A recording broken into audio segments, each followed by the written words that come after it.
Henna care begins as soon as the paste feels semi-dry to the touch. The first step is to spray a sugar sealant over the design. This keeps the paste from crumbling off too soon. Boil some water in a pot, then reduce the heat. Hover your hands carefully over the steam to keep the paste moist and active, but don't do this with Mefix tape on, it will peel off and smudge your design. For an extra step, you can try the traditional clove method.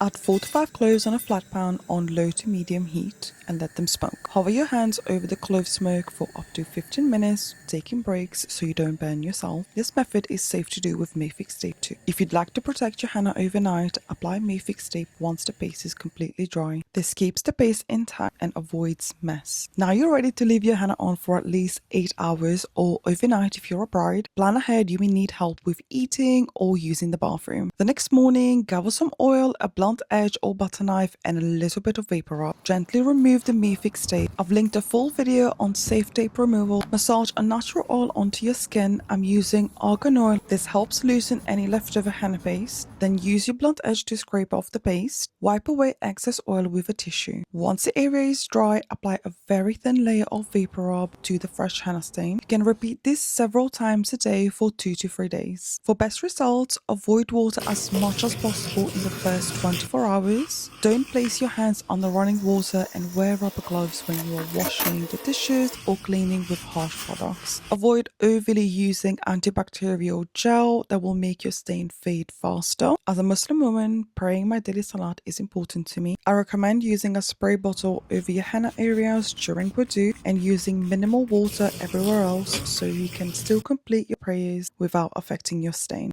With the right care and a little bit of patience, your stain will change from pumpkin orange to a rich dark brown within 48 hours. This is what the stain looks like 5 days later. Don't forget to download my free mini aftercare guide for all the steps all in one place.